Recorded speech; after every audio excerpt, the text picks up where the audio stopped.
एक राजा के राज्य में एक मूर्तिकार दो मूर्ति लाया। दोनों मूर्तियां आइडेंटिकल थी, एक जैसी थी, कोई फर्क नहीं था। तो मूर्तिकार ने कहा, महाराज आपके राज्य में दूर मूर्ति लाया हूं, मैं ये जानना चाहता हूं कि कोई इसमें फर्क बता दे। अब सभी उन मूर्तियों को देखते थे, वो हूबहू एक जैसी है, ट्विंस की तरह थी, आइडेंटिकल थी। सभी देखते गए, सभी में बड़ा आश्चर्य हुआ, भाई क्या फर्क बताएं, कोई फर्क नहीं है। तभी जो राजा का मंत्री था, बड़ा समझदार व्यक्ति था, उसने कहा, महाराज मुझे मौका दीजिए, मैं देखता हूं। और उसने कुछ धागा मंगवाया, सूत मंगवाया, एक मूर्ति के कान में डाला तो दूसरे कान से निकल गया, दूसरी मूर्ति के कान में डाला तो वो सारा उसके पेट में चले गया।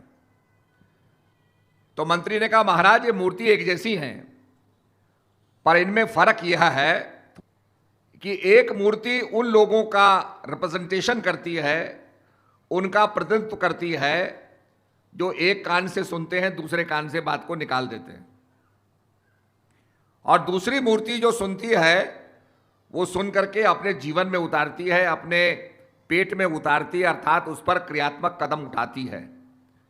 तो मानस में भी कहा गया, सुन समझहि जन मुदित मन मज्जहि अति अनुराग।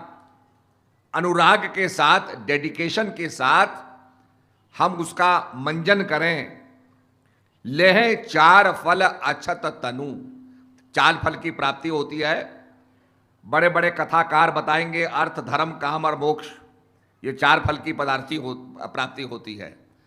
पर जो सदगुरु महाराज के दरबार में जाते हैं, उन्हें पता चलता है कि उनको चार क्रियाओं की प्राप्ति होती है, जो चार फल हैं, और चार फल प्राप्ति होती है अछत तनु, इसी जीवन में, मरने के बाद नहीं।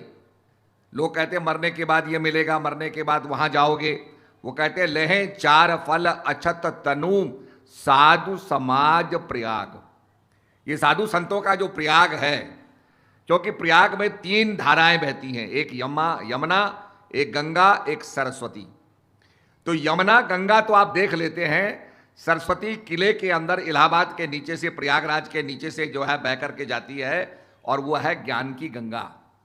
तो हम जब साधु संतों के सानिध्य में जाते हैं तो निश्चित रूप में जो सरस्वती की प्राप्ति होती है, द रिवर ऑफ नॉलेज, जब उसकी प्राप्ति होती है तब जीवन का कल्याण होता है।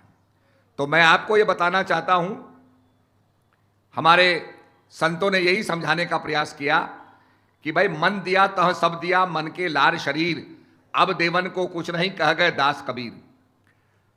जो मन होता है, ये आदमी का मन बड़ा चंचल है। इसीलिए अर्जुन कहता है, प्रभु मैं वायु की गठड़ी बांधना आसान समझता हूं, धरती को वाणों के वेग से फोड़ करके जल प्राप्त करना आसान समझता हूं, पर यह मन को कंट्रोल में करना, मन को नियंत्रण में करना बड़ा मुश्किल है। It's next to impossible.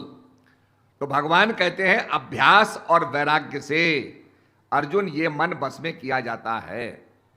सद्गुरु महाराज वो विधि बताते हैं जिसका अभ्यास करना है, और वैराग्य माया से जब होगा तब हम अपने मन को कंट्रोल कर पाएंगे। और जिसने मन को जीता उसने जग को जीत लिया है। मन जीता तो जग जीता।